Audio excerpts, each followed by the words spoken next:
What is your workshop process like, though, to figure out to whittle it down? If you don't mind me asking, I know that sometimes the magician doesn't want to reveal their secrets. Well, I mean, really it starts when I'm talking to somebody that they'll start, talking in a way that's that type of musical way I'm talking about. And then I'll go, oh my God, I've got to put that in the show. And then I start to think about, well, where could it go given everybody I've talked to so far?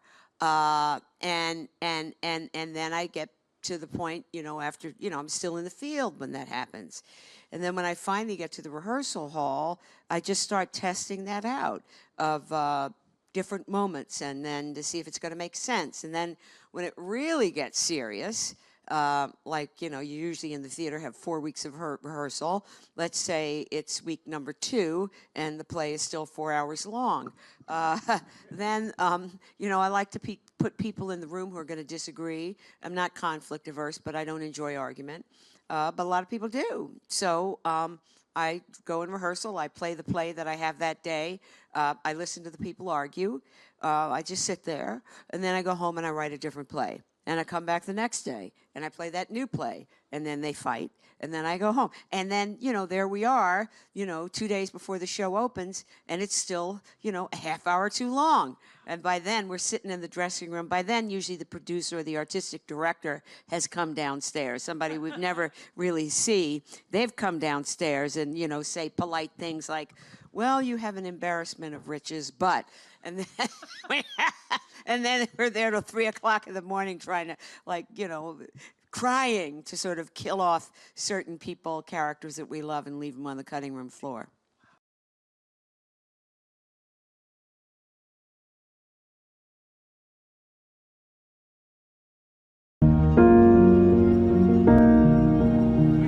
Well, I ran from that Oakland, came out, came up. I stopped right there. I was behind the van, so I had to go around the van. Yeah. I was right there. I ended up right there in the street. And by then, I had the camera on him. You know You what were I'm saying? the only one with the camera. I was the only one. That's fine. Yeah. And then my homegirl, she got the other side of the when they pulled him out again. You know what I'm saying? So I'm like, man, this shit is just crazy, man. They just don't care anymore. It's ridiculous how bad they hurt that man. I mean, come on, a crushed larynx? Can you do that to yourself? 3 cracked vertebrae? Can you do that to yourself? Can you sever 80% of your own spinal cord? You know what I'm saying? In the back of a paddy wagon, shackled and handcuffed, no less.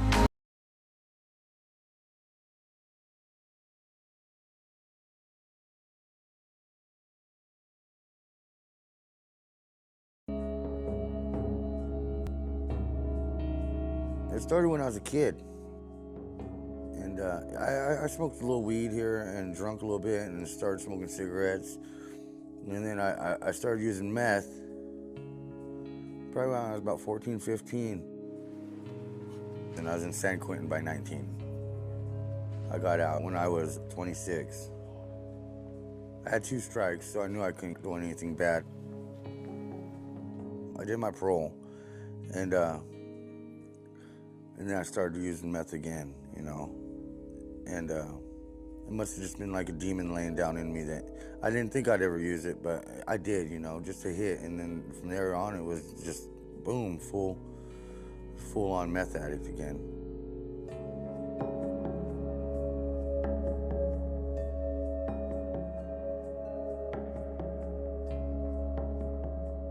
I got a police report on my desk, and it shows Taos driving rather erratically. And he pulls into somebody's yard, bumps into a slide, gets out, demands some money from a guy that lives there, and then takes off driving erratically. They found on him an 8-ball, 3.5 grams of methamphetamine. And I'm saying, darn it, we got him. Another one off the list, try and clean this place up. I want him gone. And I mean state prison, not soft time in the county. Lock up. Because he was a serious violent felon before. This is his 3rd strike, and he's looking at 25 years to life. And I wanted to run, I said, man, I ain't gonna be doing 25 to life, But I might have been a bad guy, but I'm not a killer or nothing like that. Next thing I know, Judge Abby and her people got involved with the court, with the wellness court. Wellness court is another terminology for a drug court. in essence. And but what we're attempting to do there is employ some restorative justice. So we'll do it as a family wellness function. So Anthony, if you could just... Yep. In lieu of going to jail or prison, they get diverted to us. And then we would monitor them, drug test them, have them in group, and help change the course of their life. You know, because it never hurts to put in a personal appearance, I think. You know, so... The state court doesn't give up jurisdiction, but what we can do is put somebody on probation and make a term and condition of their probation that they must comply with the Yurok tribal court. All right, court's going to call Yurok tribe versus Taos Proctor. Judge Abernathy in this system here puts their word behind it. It carries juice, as it should, because they got a great success rate. Since she's been the judge and has started the tribal court, it's been an interesting process because there's no rules in place. We work out the rules as we go forward because they're not written down anywhere. Well, but if you could just tell the court a little bit. Well, I'm in rehab. I'm doing really good. I'm secretary of the rehab right now. I should be moving up to president of the rehab, and I'm starting a father program for like helping elders clean their yards and stuff like that. So I want to get back to the community, stay off of drugs, and just finding myself again. And this is really the first time in my life I've ever been off drugs, really. I was in like locked up a long time. I was in the CYA and prison most of my life.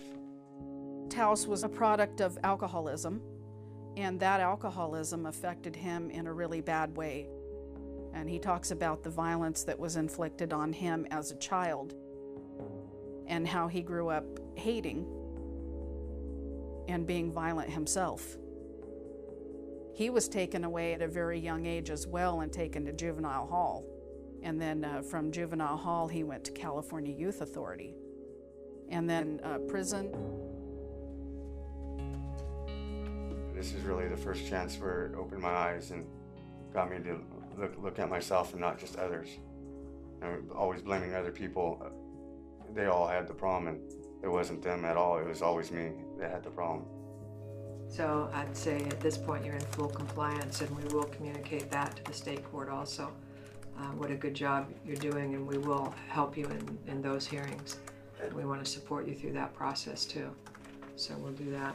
Okay. Thank you, guys. Thank you. I'm in a position to go, let's help you on these things. Let us help you, let us help you. We will stick with it until we resolve it. And this justice system, it represents that core value.